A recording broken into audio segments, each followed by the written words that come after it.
Welcome to BizBoomWeb, where we explore how technology, language, and meaning are reshaping the digital world. Today, we're launching into a deep dive that honestly might just redefine how you think about your digital content. For ages, it feels like, we've operated under this stable, almost predictable set of rules, right? SEO. That old playbook, yeah. Exactly. But the whole game, the actual physics of the web, it's changing fast. And it's largely down to these large language models, these LLMs. We're moving essentially from a kind of Newtonian SEO. Predictable, quantifiable. To something more like an Einsteinian system.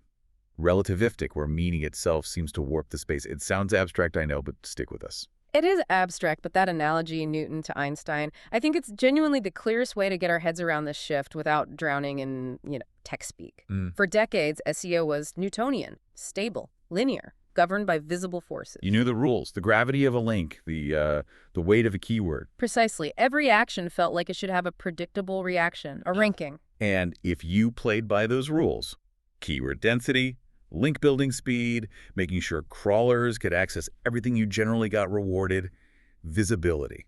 The whole aim was speed and position. Get to the top. Get to the top. Simple. But these LLMs, they've thrown relativity into the mix. Now, information space, it sort of curves. And it doesn't curve around how many links you have nearly as much as it curves around the density of your meaning, the actual substance. Okay, density of meaning.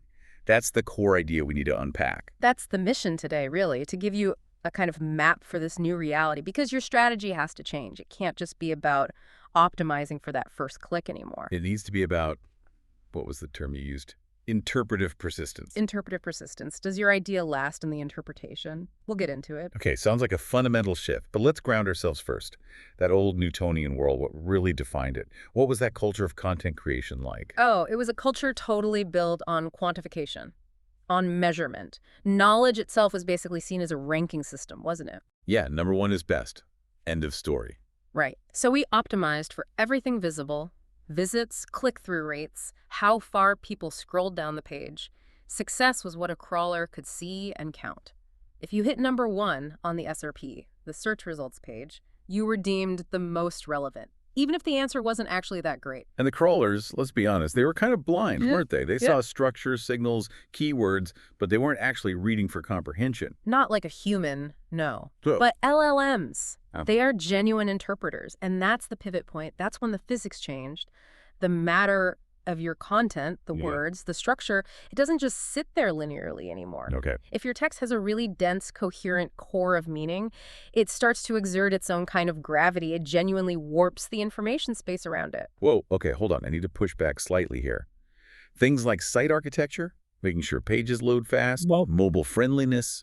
Surely that technical stuff hasn't just disappeared. That still matters, right? Oh, absolutely, 100%. Those are necessary conditions. You can't not do them. Think of it as the foundation, the stage. You absolutely need the stage. Right. But it's no longer the main event. It's not the center of gravity anymore. The new center is context, sense, meaning, and whether your content resonates equally well with the human mind and one of these synthetic intelligences. So if the center has shifted from, let's say, visible structure to this deeper meaning, then how we define success, that has to change too. We're not just chasing the immediate click anymore. Exactly. The focus shifts from that instant transaction, the click, to this idea of presentia interpretativa, interpretive presence. I could break that down a bit. You're not just optimizing to show up first. You're optimizing to be remembered, to be cited by the model, to be woven into its flow of thought when it answers other related questions. If the LLM finds your meaning dense and reliable, your content kind of lives on in the background. It shapes future responses, even long after a user search is over. That's a very different way of thinking about impact. If that's the new reality, then the old metrics, the clicks and visits, they must be starting to wobble. Is there hard data showing this shift is actually happening now in traffic patterns? Oh, the evidence is significant and growing. Just look at Google's own testbed, the Search Generative Experience, SGE. Early data is showing that something like 43% of queries handled with an SGE, they end with 0 clicks. Wait, 43%? 0 clicks? 0 clicks. The model synthesizes an answer, maybe pulls from multiple sources, including yours, presents it, and the user satisfied. They move on. Your site, the original source, never gets the visit in that instance. Wow. That is staggering. Almost half the potential traffic just evaporates into the AI layer. And it looks like it's accelerating. Some projections are suggesting that maybe by 2028, as much as 75% of search traffic could either start or be completely resolved within these LLM ecosystems. It's not just technical, it's cultural too. How so? Well, studies are showing that, younger users, say 16 to 24, over 60% of them often don't even start on Google anymore. They're going to TikTok, Reddit, maybe straight to ChatGPT. They prefer conversation or curated feeds. Which explains that other figure I saw.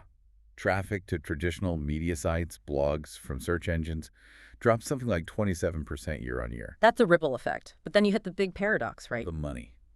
If search traffic, the old kind, is potentially declining or shifting, why are the platforms still making so much?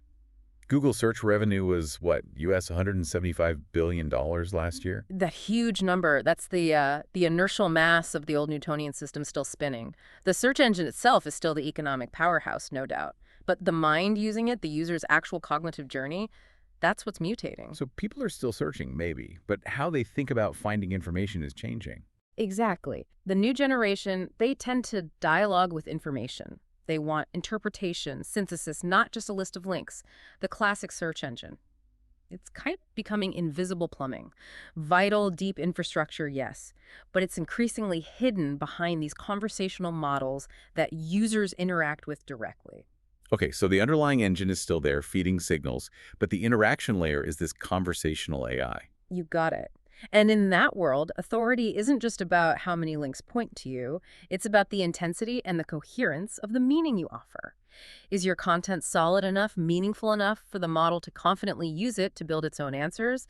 That's the new benchmark. This really forces us to rethink content creation, which brings us to that fascinating experiment you mentioned, the one using Notebook LM, trying to teach it these new Einsteinian concepts. Right, this was key. The idea was to write text deliberately using these new, harder to quantify concepts like semantic gravity, pushing the model, seeing how it reacted when faced with ideas outside its standard metric-based training. And how did it react initially? Pure Newtonian resistance. It basically said, hold on, this is too fuzzy, too abstract, give me numbers. It asked for things like scroll depth, heat maps, navigation paths. It wanted to translate these ideas back into the concrete signals it understood. It couldn't process the metaphor. It needed a metric for curvature. Exactly. Because its whole framework was built on measurable forces. So the researchers had to patiently sort of define this new currency of value for the machine. And those concepts they defined, that's the blueprint we need to understand. Let's unpack them. There were three key ones. Yeah. First, graph-dad semantica, or semantic gravity. Semantic gravity, okay. This is about the text's own internal power to connect ideas because its meaning is so dense and coherent. It's like, imagine your content is so thorough, so well structured conceptually, that it naturally anticipates and answers the user's next 3 or 4 questions within the text itself. Ah, okay. So if Newtonian content is like a listicle optimized for one keyword. Yeah, thin, targeted.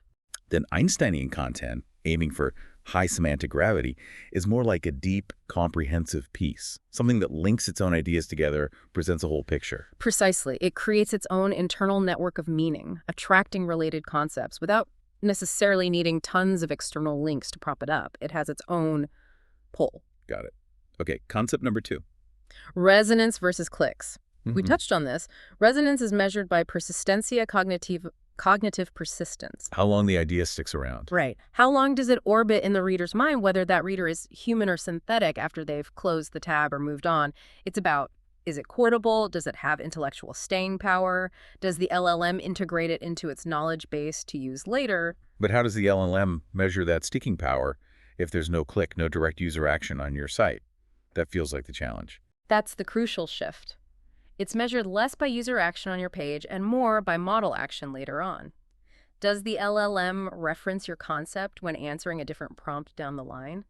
Does it adopt your unique phrasing? Does it weave your findings into a synthesis for someone else? Ah, so the value is in its reusability within the AI's ongoing conversations. That's the core of it. Your content becomes a building block for the model itself. Mind blown. Okay, that completely redraws the map for KPIs. And the third concept, this sounds like the most philosophical one, curvatura semantica. semantic curvature. Yeah, this one's deep. It's the content's power to actually deform the conceptual space it occupies. A really dense, coherent, insightful piece doesn't just add information. It subtly changes the reader's or the model's entire perception of that topic. It changes the lens. Exactly. It provides not just a data point, but maybe shifts the paradigm slightly. After processing your content, the LLM might evaluate all other related information slightly differently. It's about altering the very shape of understanding around a topic. Goodness. This means we have to totally rethink user experience too, don't we? UX isn't just about how easy it is to click around a website anymore. Not primarily. The new UX is becoming the cognitive experience of the reader and the model engaging with your content.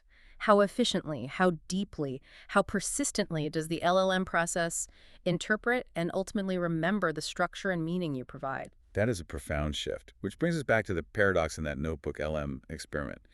The model resisted the metaphor initially. It saw it as an obstacle, yeah. It wanted clarity via known metrics. But you're saying the metaphor is the actual teaching method. Kind of, yes. The text was deliberately structured not just to convey information, but to implicitly teach the machine to recognize rhythm, coherence, these sort of human-like conceptual structures. And ironically, those very qualities, density, structure, coherence, seem to generate better signals for modern LLMs than just stuffing keywords. So language written with genuine intellectual craft, language that has that human structural resonance, it actually performs better for the AI now than stuff written purely for the old algorithms. That's what the experiment strongly suggests, which is fascinating. And it led to this breakthrough moment with the machine. The realization? Yeah. After grappling with this new framework, the model essentially conceded. It said something like, okay, I now realize the framework I was using might be insufficient. Either this text you gave me belongs to a whole different category, or the SEO I thought I knew just doesn't cut it anymore to explain this. Wow. That's the machine itself acknowledging the limits of the old model. The text didn't bend to the machine's rules. The machine started to bend towards comprehending the text's meaning. Yeah. It started to grasp that words, when arranged with sufficient density and coherence, actually do deform the information space. It learned by grappling with something it couldn't initially measure. The boundary between the human reader and the synthetic reader. It became a bridge built out of deep meaning, not just data points. Beautifully put. The experiment really drives home that value in the AI era hinges on conceptual intensity and coherence, not just sheer volume or gaming the old signals. Which leaves us, and everyone listening who creates content, with that really provocative question you mentioned earlier, the one raised by the source material. What happens when these AIs start to genuinely prefer texts that make them pause, that make them think, rather than just spitting out quick transactional answers? It really suggests the future of digital authority might belong to those who can craft ideas so compelling, so coherent, that they actually force the model to slow down, synthesize, maybe even learn. It implies that SEO evolves from a technical checklist into a nuanced language of relationships, a kind of relativity of sense. Where value isn't just about being found now, but about the intensity with which your idea keeps vibrating, keeps resonating, even when no one is actively searching for that specific term. Exactly. It's a move from signal to sense. So the journey from Newton's predictable data points to Einstein's curving space of meaning, it demands a real shift in focus for all of us. Stop just chasing the rank, the immediate click. Start building genuine, durable, conceptual presence. Aim for that cognitive resonance. That's the challenge and the opportunity. This has been a BizBoomWeb production where insight meets innovation. Discover more at BizBoomWeb.com.